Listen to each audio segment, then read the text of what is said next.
Nós temos aqui na casa, sempre antes de começar a nossa reunião pública, um serviço chamado Atendimento Fraterno, que é exatamente para isso, né? Para ouvir os que estão chegando, fazer os devidos encaminhamentos, né?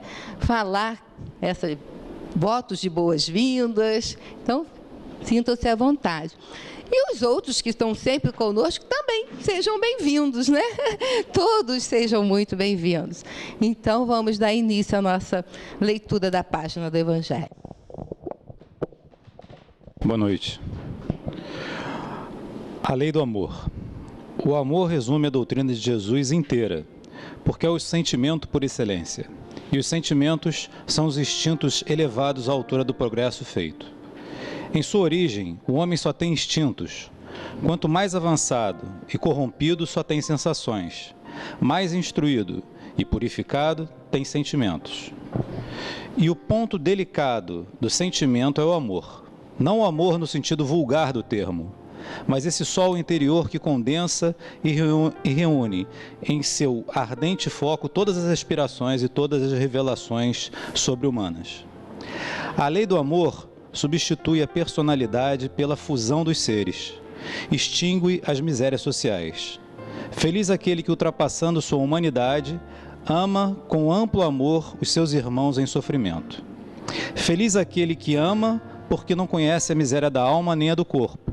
Seus pés são ligeiros e vive como que transportado fora de si mesmo. Quando Jesus pronunciou a divina palavra, amor, os homens estremeceram e os mártires, ébrios de esperança, desceram ao circo.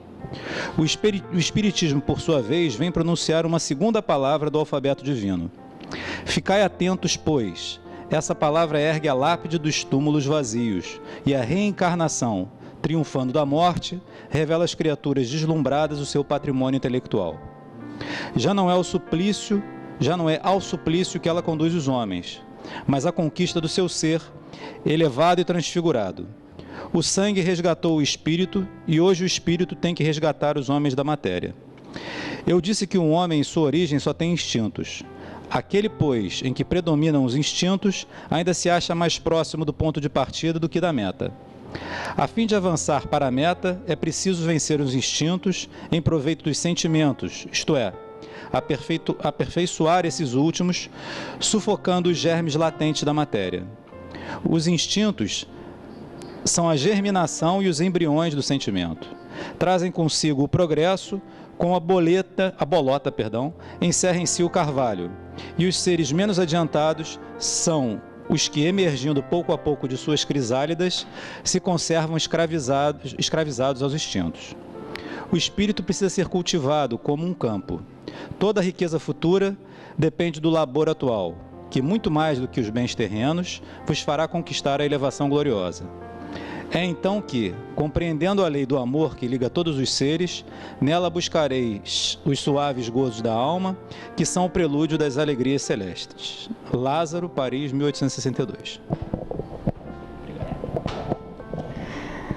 E após essa leitura, né, que nos fala de uma lei tão importante, né, que é a lei maior, o sentimento maior, que é o amor, né, é que vamos, então, buscar na nossa mente a imagem mais bonita que tivermos de Jesus, passear por essa imagem, sentindo esse olhar, essa luz que vem através dele, e primeiramente agradecer por mais esse dia, agradecer por essa oportunidade que temos de estarmos aqui reunidos nesta casa de amor, oportunidade que temos de refletir sobre o que o nosso colega preparou para nós, para que possamos, com esse conhecimento, fazermos novas reflexões e assim ir caminhando na nossa jornada, rogando que este amor de Jesus, que a sua luz possa nos envolver, nos acolhendo, nos fazendo sentir muito mais esperançosos, muito mais tranquilos, suaves, enfim, abençoados. Que possamos, na noite de hoje, estar aberto para tudo o que for necessário para o nosso aprimoramento. Rogamos também que os bons espíritos possam envolver o Marco e que ele possa realizar o estudo de forma harmoniosa. Enfim, vamos agradecer a Deus por tudo e dar graças a Deus. Graças a Deus. Vamos então, Marcos, dar início ao nosso estudo, que hoje vai ser o aborto à luz da doutrina espírita. Obrigado. Vamos, irmãos, boa noite. Que a doce paz de Jesus nos envolva a todos, todos os encarnados, desencarnados aqui presentes, a todos aqueles que nos assistem aí na internet, pelo site da TV Nova Luz. Nós vamos estar conversando hoje sobre esse tema, o aborto à luz da doutrina espírita. E uma coisa sempre preocupa a gente quando vem falar desse assunto numa palestra pública, porque na palestra pública sempre tem pessoas que estão vindo pela primeira vez, como a gente viu nos nossos amigos aqui que se apresentaram, tem pessoas também que estão nos vendo pela internet que têm pouco ou nenhum conhecimento da doutrina espírita. Então, a primeira coisa que a gente quer deixar bastante claro é que, quando a gente trata sobre aborto, e aborto é um tema bastante delicado, porque ainda acontece isso no nosso país, no número de dezenas de milhões por ano. É assustador essas estatísticas. Então, tem muita gente que já praticou aborto. Muita gente próxima de nós, as pessoas não fazem isso e saem contando por aí. Então, muita gente próxima da gente já praticou aborto. É importante que a gente entenda que nós não estamos aqui para crucificar ninguém, para condenar ninguém, e que, até porque nós não sabemos em que circunstâncias as pessoas assumiram essa postura. Então, vamos lembrar como é que Jesus, por exemplo, reagia diante do erro. Como é que ele fez diante da mulher adúltera, diante lá do cego que ele curou, dos leprosos? Ele sempre dizia: vá e não peques mais. Então é importante a gente assumir essa postura.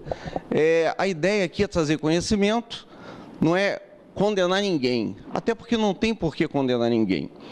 O que menos interessa para a gente hoje é o que a gente fez no passado. O que importa é o que a gente vai fazer daqui para frente. Hoje é o dia mais importante do seu futuro. Amanhã também vai ser. Hoje vai ser o dia mais importante. Cada dia é o dia mais importante. Então, vamos dar continuidade. A primeira coisa que a gente tem que considerar, um fundamento básico da doutrina espírita, é o da pré-existência da alma. Ou seja, nós sabemos que a nossa história não começou no nascimento do corpo físico dessa encarnação, nem tampouco vai terminar ao término dessa encarnação. Nós somos espíritos milenares, nós já passamos por inúmeras experiências, nós temos já uma história longa. Já fizemos coisas muito boas, já fizemos coisas não tão boas, e essa é a nossa história. Isso é o que nos caracteriza como espíritos. E ao longo da nossa jornada, para a gente chegar à condição de espírito relativamente perfeito, nós temos que experimentar todas as situações. Então a gente tem que ter passado, por exemplo, no campo social, a gente já tem que ter passado pela situação de ser rico e pela situação de ser pobre. Enquanto rico, o que a gente fez de posse da riqueza com tanta gente necessitada no mundo como sempre existiu? Quando a gente era pobre, como é que a gente reagiu? Nós fomos desonestos para sair da pobreza, nós fomos revoltados com a divindade. Como que a gente reagiu? Essas experiências são necessárias para a gente atingir a condição de espírito perfeito. Temos que passar pela experiência de ser homem e de ser mulher. O espírito não tem sexo. Nessa encarnação, eu estou vestindo um corpo masculino, mas com certeza, em algum momento do passado, já vesti um corpo feminino. Todos nós, faz parte da nossa evolução. Outra situação, o poder. A gente tem que ter experimentado já ser detentor do poder e tem que se experimentar ser uma pessoa que não tem poder nenhum, que é mandado por todo mundo. Nas duas situações você tem muito que aprender. Então, o contexto da nossa vida atual é o contexto ideal que nós precisamos para a nossa evolução. Então, nós somos espíritos milenares, não nascemos com o corpo, nem vamos morrer com ele. Vamos continuar.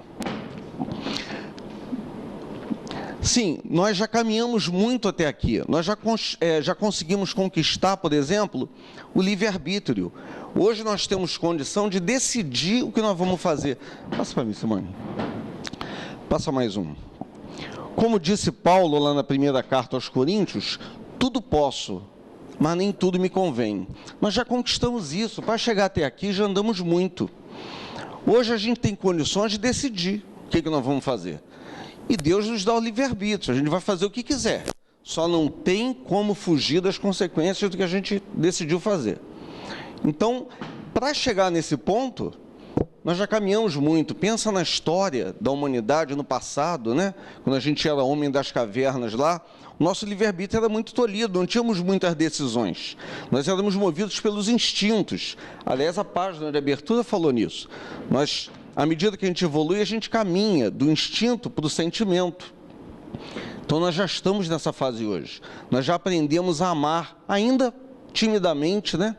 A gente ainda tem dificuldades até para amar as pessoas com quem a gente vive, no mesmo teto. Mas já aprendemos, já somos capazes de dar a vida pelos nossos.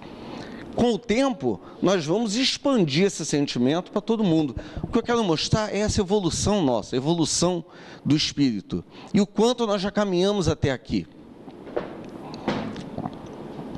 Então, nós somos espíritos eternos. Vamos lá, Simone.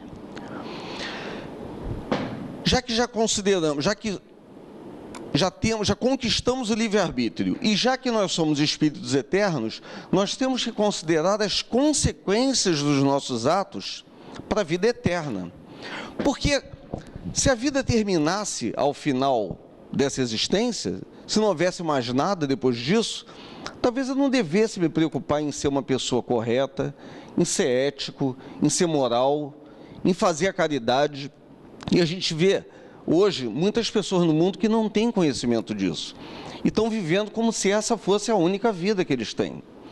Nós temos que orar muito por essas pessoas, pessoas que ainda desviam dinheiro público, pessoas que são capazes de sair de casa para fazer um roubo, assassinar, matar uma pessoa, não dão um valor ainda à vida humana. Temos que orar muito por essas pessoas, porque ao fim dessa existência, eles vão ter que encarar de frente esses atos que fizeram.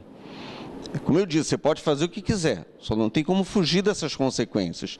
Então a gente tem que passar a agir, a pensar e agir como espíritos eternos. Tudo que eu faço hoje tem consequência. Se eu faço bem, eu vou colher o bem no futuro. Se eu prejudico alguém, não tem como escapar. Eu vou colher isso na frente. Fica imantado no nosso perispírito aquela energia negativa que foi gerada. E aí, a gente acrescentou isso daí. Quem bate, esquece que bateu. Mas quem apanha, não. Se você prejudica alguém, você no futuro nem lembra que fez isso. Mas o prejudicado dificilmente esquece. Quem magoa, esquece. Mas quem é magoado, não esquece tão facilmente. Então, tudo que a gente faz tem reflexo.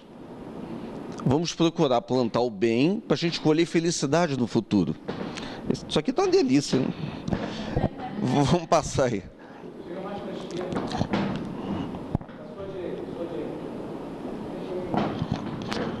Esse negócio de ser artista de televisão é fogo, né? A gente tem que se mover no palco aqui.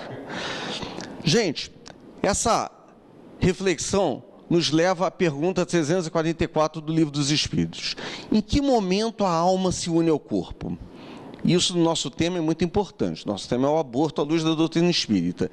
Em que momento a alma se une ao corpo? A união começa na concepção, mas só se completa no momento do nascimento. Desde o instante da concepção, o espírito designado para habitar certo corpo, a este se liga por um laço fluídico que cada vez mais se vai apertando. A resposta continua mais um pouquinho, mas o que interessa para a gente está aqui nesse trecho. Então, A união do espírito com o feto acontece no momento da concepção. No momento em que o espermatozoide e o óvulo geram aquela célula-ovo, e a partir daí, né, vai ter a divisão celular e vai gerar um novo corpo, nesse momento já existe um espírito imantado àquela célula, aquele feto. Esse espírito vai influenciar na formação desse corpo, segundo as necessidades evolutivas que ele tem. Eu não sei quem tem esse conhecimento, eu imagino que a maioria saiba que nós somos formados de 3 coisas diferentes. O espírito, que é luz. Na semana passada a palestra falou disso, a Yasmin falou disso. O espírito, que é uma luz, é uma centelha. O corpo material, que vocês estão vendo aqui, e o perispírito, que é um corpo semimaterial, que é a interface aí entre o espírito e o corpo material. O corpo é muito pesado. O espírito não tem como movimentar um corpo físico. O perispírito, esse corpo material, esse corpo semimaterial, é que faz esse meio de campo. E esse perispírito sofre as consequências dos nossos atos, dos nossos pensamentos. Ele fica marcado.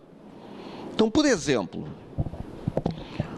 uma pessoa que venha a cometer um suicídio, dá um tiro na testa, por exemplo, dá um tiro na cabeça, o perispírito fica lesionado. E numa próxima encarnação, ela pode vir a ter problemas mentais. Isso não quer dizer que todo mundo que tenha problemas mentais seja suicida. Isso é só uma possibilidade.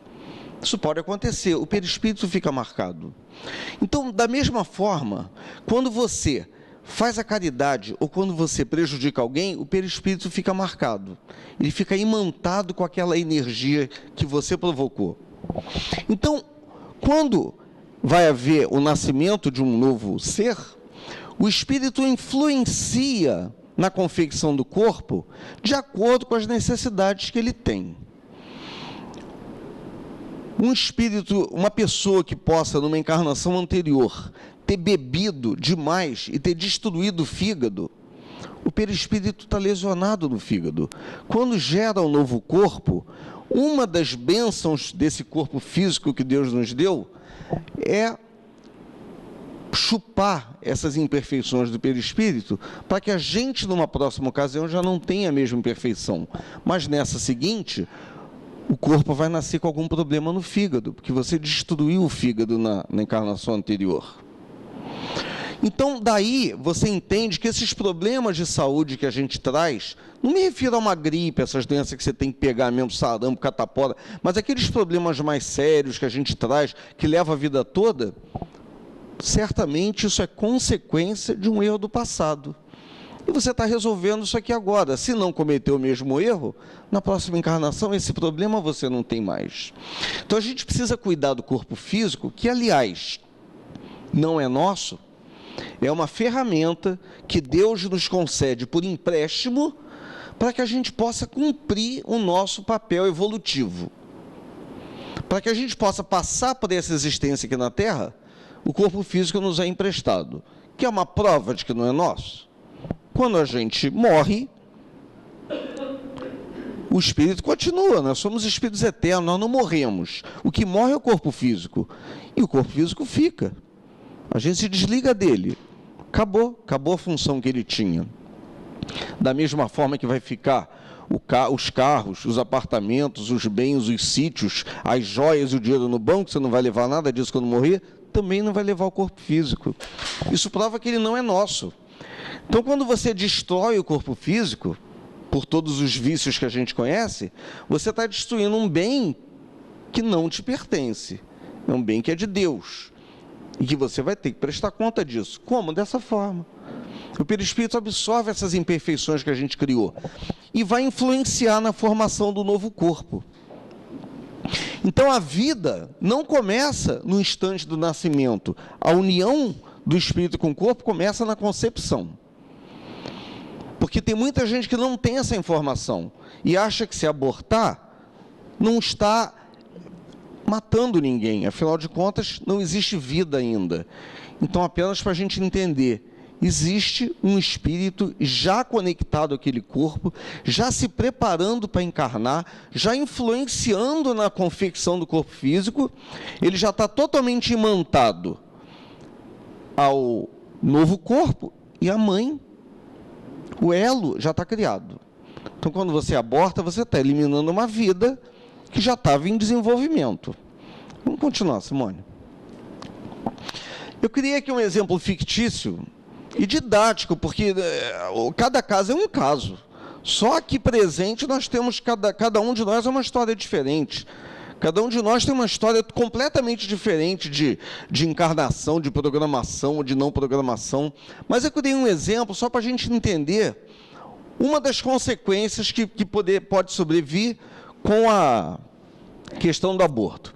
Vamos imaginar o seguinte: nós estamos desencarnados, né, lá no mundo espiritual, somos espíritos errantes. Espírito errante é aquele que não está encarnado.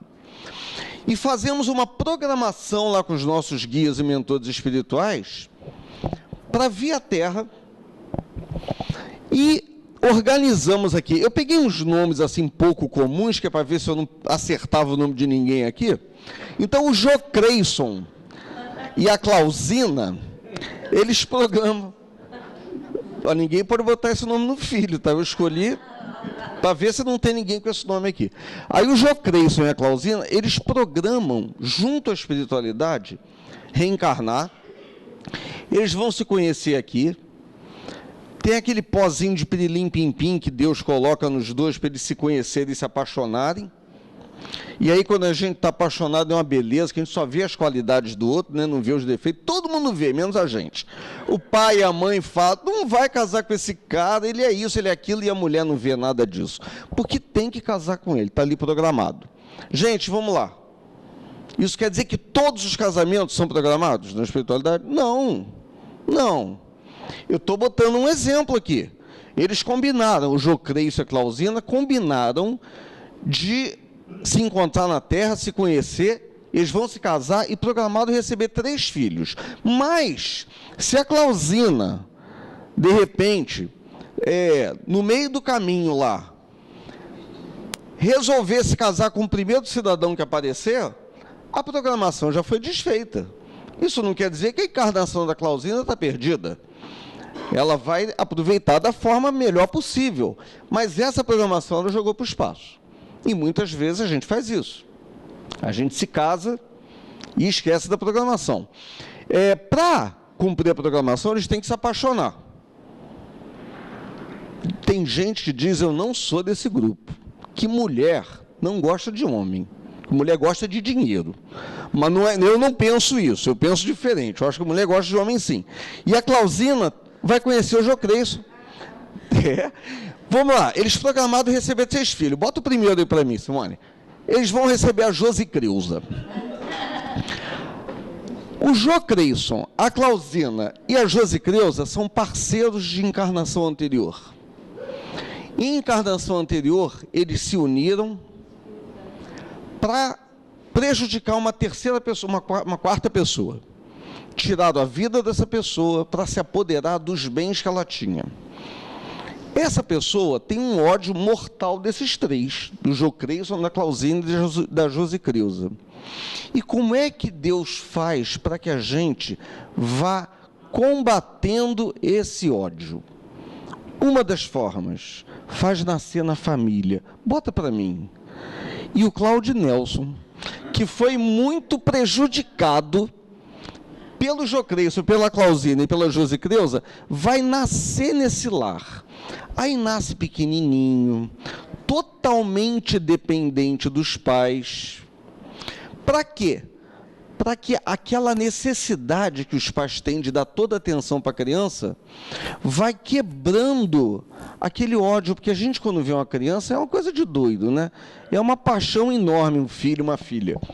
E aí, quando você começa a cuidar daquela criança, e ela também recebendo todo aquele amor dos pais, aquele carinho, vai quebrando a situação anterior, aquele ódio, aquela coisa. Só que à medida que eles crescem, o sentimento meio que volta, ninguém sabe por quê.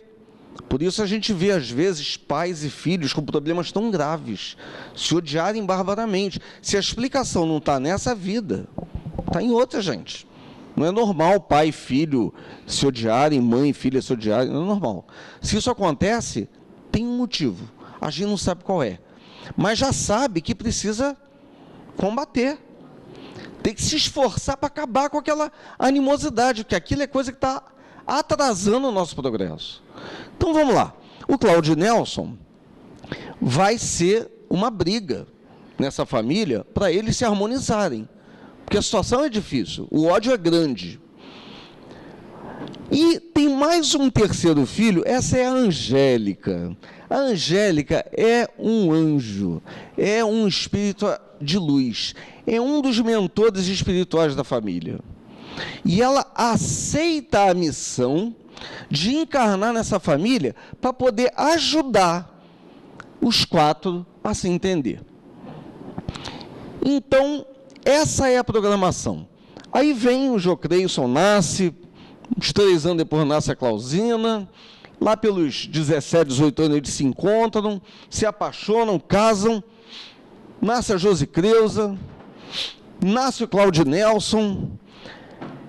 Quando a Clausina engravida da Angélica, aí eles pensam, puxa, mas a situação está difícil, nós temos uma crise financeira à frente, e eu não sei não, acho que esse momento não é o momento ideal para a gente ter um filho.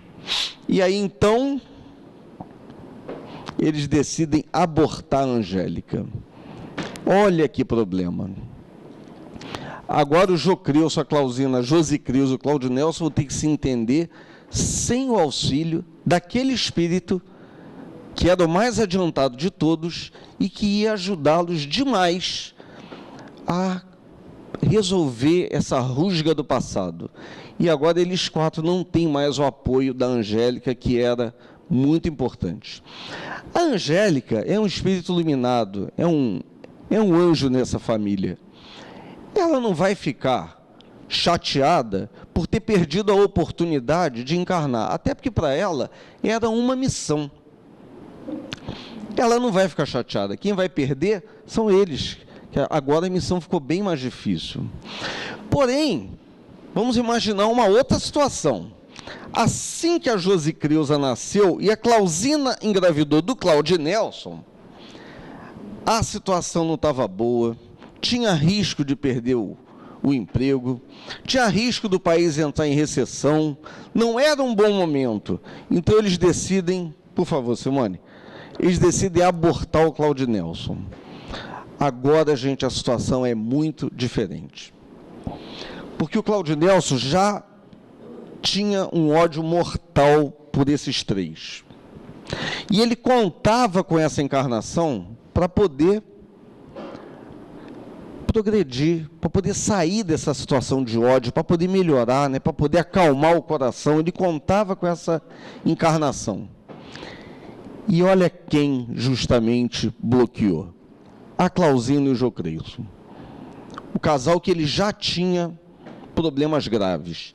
Esse espírito que não é evoluído, porque senão ele não estava com essa raiva toda, vai se tornar um inimigo, um obsessor terrível dessa família. E aí a vida vai ficar muito difícil para eles. Então, só para a gente entender uma situação do aborto. Você aborta um espírito, você não sabe quem ele era. Se ele era um espírito amigo, ele vinha para te ajudar. E você vai perder esse apoio, que possivelmente, não se sabe. Vai ver que ele ia ser o arrimo da família no futuro. Ele é que ia segurar a barra, a gente não sabe. Agora, se ele era um inimigo, aí a situação é pior, porque ele vai se tornar um inimigo mais ferrenho. Tem um livrinho que é O que os Espíritos Dizem sobre o Aborto. É muito legal. Ele, na verdade, é a coletânea de um monte de depoimentos de espíritos, de situações, do livro do André Luiz, vários livros do André Luiz, livro do Emmanuel, Hilário Silva, Irmão X, e tem outros depoimentos. É muito legal. Ali tem situações normais, tranquilas, e situações pesadas. onde você vê que o aborto levou a vida da mãe também, porque o espírito se agarrou na mãe lá e quando abortou, a mãe morreu no aborto. Aliás, é outra coisa que acontece de vez em quando, né? Então, esse é só um exemplo didático, é só uma coisa, para a gente pensar. Vamos lá, Simone.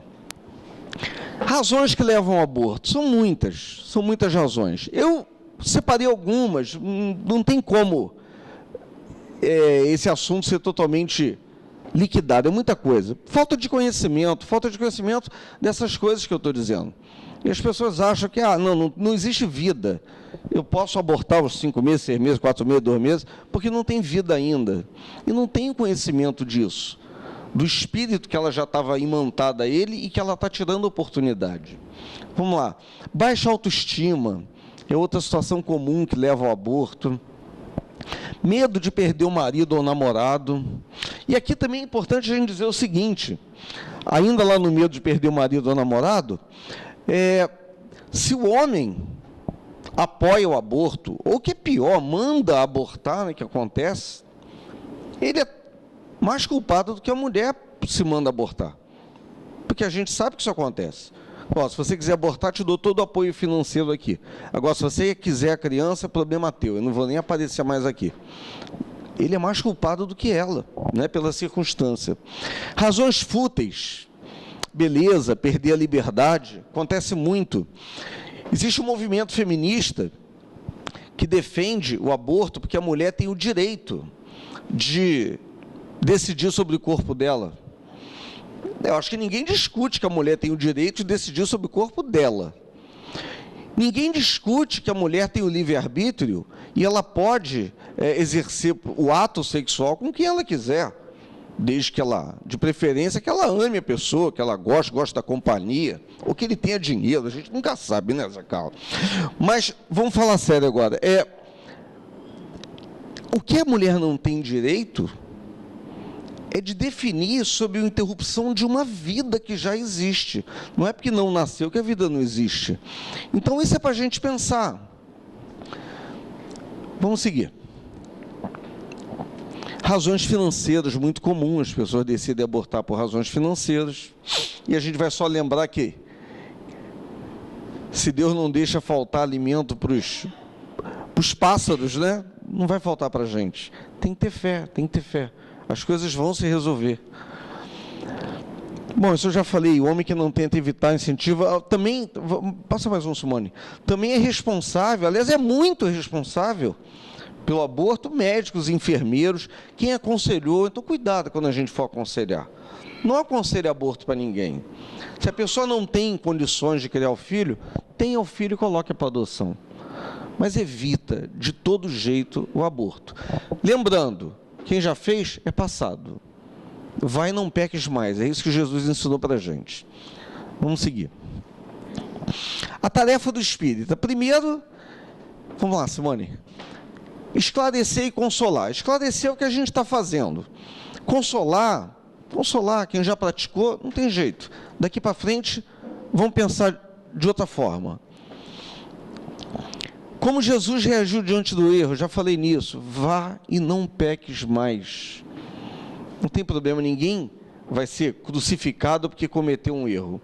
Porém, daqui para frente, vamos agir diferente. Quem está aqui, quem está na internet, sinto muito. Não pode mais dizer que não sabia. Vamos lá. O que diz a nossa lei sobre o aborto? O aborto é permitido em algumas situações. Vamos ver. Primeiro, risco de vida para a mãe. Essa é a única condição em que a doutrina espírita apoia o aborto também. Passa mais umzinho aí. Olha a pergunta 359 do Livro dos Espíritos. No caso em que o nascimento da criança pusesse em perigo a vida da mãe, haverá crime em sacrificar a criança para salvar a mãe? As perguntas de Kardec eram fantásticas, né? Tem hora que a gente não sabe o que é mais inteligente, se a pergunta ou a resposta. Olha a pergunta dele. E a resposta dos Espíritos: é preferível sacrificar do ser que ainda não existe a sacrificar o que já existe. Apesar de que existem inúmeros casos de mães que corriam risco de vida, mas por uma fé muito forte, se negaram a abortar, e hoje as crianças estão lá com 12 anos, com 20 anos, e a mãe também, a vida continua, mas essas pessoas tinham esse sentimento dentro delas, tinham essa fé. Pela ciência, se existe risco de vida, a doutrina espírita não se opõe a que seja feito aborto. Vamos ver um segundo caso aí. Mais umzinho. Estupro. A nossa lei permite que, em caso de estupro, você faça o aborto. A doutrina espírita não apoia essa situação. Porque, da mesma forma que, pelo estupro, é uma situação totalmente bárbara, né? Que a mulher não contava com essa gravidez desse jeito, mas é aquele caso que eu já falei, a gente não sabe qual foi o espírito que chegou. Uma outra coisa que, à medida que a gente vai estudando a doutrina espírita, a gente vai entendendo, nada acontece por acaso. Lembra do que eu falei do perispírito que fica imantado pelas tuas ações? Pois é. Assim como não existe bala perdida, a bala é achada, ela vai aonde ela tinha que ir, o estupro não é uma coisa que acontece à toa. Não é muito fácil entender isso, mas apenas procure entender. Não acontece por acaso. É um crime muito bárbaro. Uma mulher que passa por isso sofre muito. Não acontece por acaso. Por algum motivo, tinha que ser com ela, não era com a outra. E ela passou no lugar errado, na hora errada, porque tinha que ser com ela. Precisa estudar bastante a doutrina para entender isso daí. Nada acontece por acaso. Deus está no leme. Deus está no leme. O terceiro caso em que a lei permite é dos anencéfalos. Anencéfalo significa o feto que nasce sem o cérebro. Aqui a questão dos anencéfalos daria uma palestra à parte, porque, primeiro, que a medicina se engana, segundo, que, mesmo no caso dos anencéfalos, é uma prova para os pais passar por toda a gestação e no final a criança não viver, não sobreviver, porque anencéfalo não sobrevive, né? Vai viver algumas horas e vai morrer. É uma prova para os pais, não acontece por acaso, ninguém passa por isso à toa. E se a gente aceitar, como eu disse, é uma palestra à parte, se a gente aceitar abortar os anencéfalos, então a gente tem que começar a pensar também em abortar aqueles que estão sem o bracinho, aqueles que vão nascer, já sabe que vão ser cegos. Se a gente começar a fazer isso, daqui a pouco a gente está caindo naquela filosofia lá da pureza da raça. E vamos sacrificar todo mundo que não está dentro dos padrões ali. Então, a doutrina espírita condena o aborto para anencéfalo. Se a criança não tiver mesmo que nascer, o aborto vai ser espontâneo. Mas provocar o aborto, a doutrina espírita não aconselha. Bom, aqui já seria para a gente encerrar. Mas antes de encerrar, se alguém quiser se aprofundar mais nesse tema, o livro que eu citei é muito interessante. O que dizem os espíritos sobre o aborto. Ali tem, desde essas, como eu citei, você tem de tudo, tem diálogos, mas por espíritos, né? Tem narrativas, no caso do André Luiz, os livros do André Luiz são sempre caracterizados pelo fato de ele estar numa colônia espírita, né, o nosso lar, e ele sempre tem um orientador que o leva por determinadas missões, e ele vai tirando muitos aprendizados daí. Então, ao longo dessa caminhada dele nos livros, vem a possibilidade de estudar caso a caso. Então, em várias situações, ele teve contato com aborto. Esse livro vem esses diálogos. Também tem situações, tem matérias do Reformador, tem matérias da Revista Espírita. Quem quiser se aprofundar no assunto, esse livro é muito, muito bom. muito didático. Dá para aprender muito com isso, com esse livro. Gente, se alguém tiver dúvida sobre esse tema e quiser fazer alguma pergunta, não pode ser aqui na palestra pública, senão a gente não consegue ter horário e não consegue avançar de acordo com o programado, mas se alguém quiser conversar, eu me coloco à disposição.